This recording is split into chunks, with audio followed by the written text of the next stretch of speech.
Well, I think the one thing with the bounce is, and I say it a lot, is it's like it's maybe the only safe fail in golf.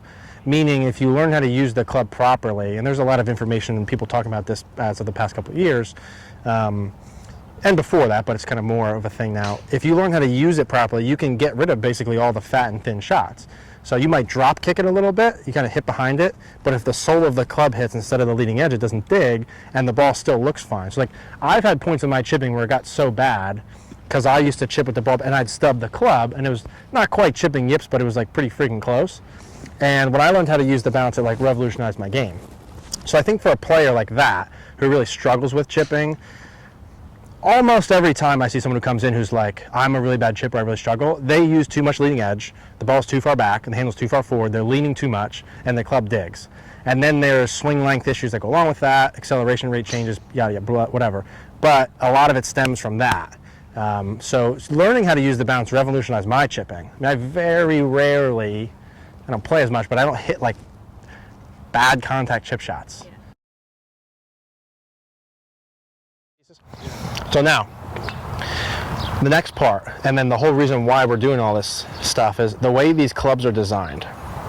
So they make these wedges with the leading edge on the bottom, and then there's bounce on the bottom.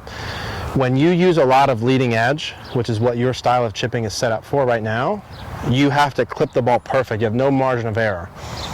Now, like Mickelson chips a lot with that, where he gets this ball back. Like when I was taught, when I was younger to chip, it was a lot of ball back, hands forward, weight forward, exactly. And hold. That's what I was taught too.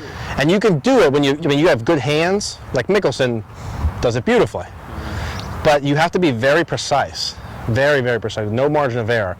So I wouldn't throw that out. I would keep that as a style of shot. But the problem with that too is you're going to get inconsistent spin. Like it's going to sometimes get checky and grab and sometimes it won't. Whereas I want it to hit and roll more predictably. So you have to learn how to use the bounce a little bit and set up in ways to do that. So all of the pieces I'm showing you are trying to make the bottom part of this club here interact with the ground more than this leading edge. And we're going to kind of like expand on that as we go, but greater margin of error. So what goes along with using the bounce versus the leading edge? Well, when I take my setup, the more square my club face is, the less bounce I have, the more leading edge I have. So the squarer, if that's a word, more square the club face is, the more I have leading edge and it's going to dig. If you want to one of the very few safe fails in golf, if I haven't hit a chip shot fat in years, not because I'm super talented, even though some would argue that, it's because I know how to use the bounce on it. And I used to have chipping yips, okay? If you wanted to guarantee never hitting a fat or flub chip shot ever again in your life, you could. I can't guarantee you're never going to slice a shot. Can't guarantee. I could show you how to fix it.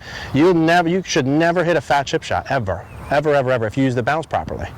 You might drop kick one and it might be slightly short, but not like grab the ground type of deal.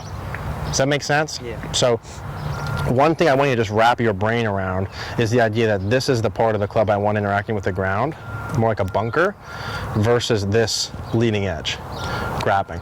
So when you're hitting some of these chip shots, I want there to be a little bit more of a thud instead of a clip of the grass. Right. You with me? Yeah. A clip.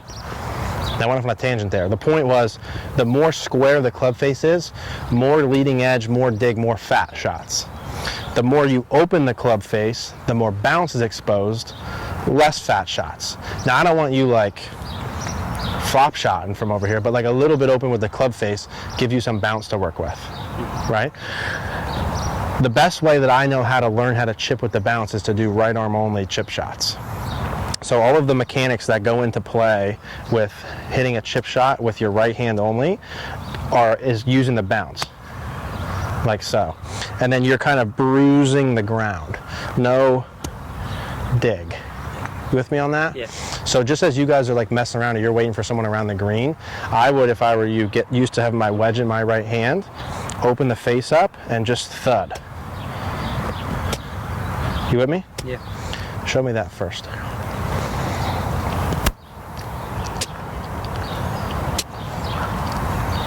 Good. Now what if you had to add more thud? Cool. Okay, now, that makes sense so far? Yeah. You could just get the setup and follow through pieces we talked about and you'll chip it better, but it's not going to be all the way there until you learn how to use the bounce, really. You with me on that? Yeah. So let's do a couple more here first, and then I'm going to expand on this a little bit, because I'd like to do wedges too with our stuff today. So same thing, same middle target there. So we have the feet close, shaft is vertical, losing some knee bend. Good, and then we're going to hit that follow through spot, chest rotate, hands by left hip. That's perfect. Nicely done, dude. That's okay, just different, yeah? Mm-hmm. Kind of weird.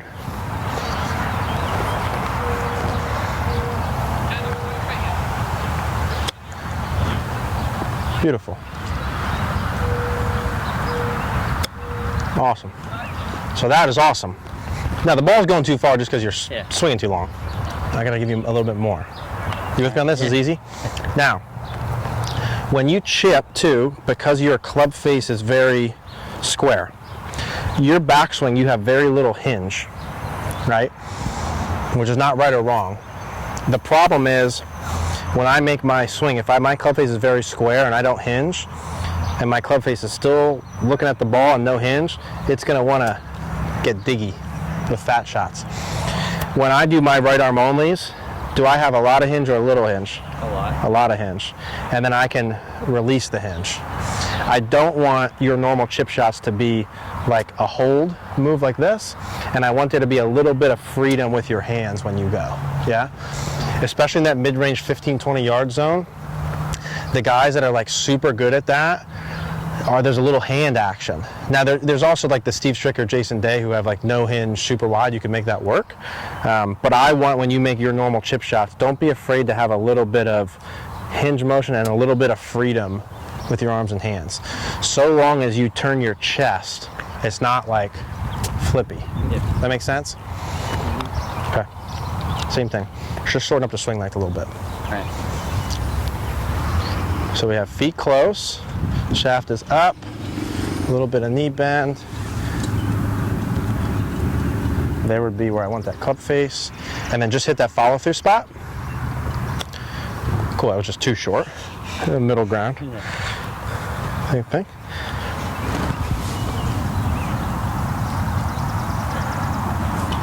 Good. Good, same thing.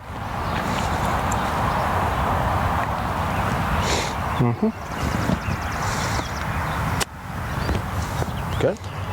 Let's do a little bit of hinge during our backswing. Let's neutralize this a little bit. Take your setup for me. We're going to do a backswing together after you do your setup pieces. Okay, ready? We're going to do this together. Ready? You feel that? Whereas you normally would be more unhinged. You can have a little bit of this here. Not like crazy, but a little bit of hinge here. And that way when you go ahead to your follow through, then you can release it. These can be soft and loose, and you can release it a little bit so long as you turn your chest through. With me? Yep. Let's do this. This should actually feel better and more athletic once you get used to it. Feel that? There's a little bit more hinge. Yeah. Show me just the backswing, please. Perfect. With me? Yep. Now let's do one where you give me a little hinge there and follow through, no ball. Perfect. Just slow down the speed. Beautiful. Again. Cool. Okay, let's do it. This is a bunch of things for chipping, but these are like fundamental things for the next 50 years. I'm not going to give you any new stuff ever with chipping. This is like it. Yeah. But you could probably knock a lot of this out quickly. So I'm giving you the whole deal, right? This is like it then though. Okay? Okay. Because this can be like a lot at one time. Okay, so a little bit of hinge and then hit your follow through spot. That was beautiful. That was beautiful. Very good. Stay slow and good. Little hinge, little follow through spot. That is beautiful. Dude, nice.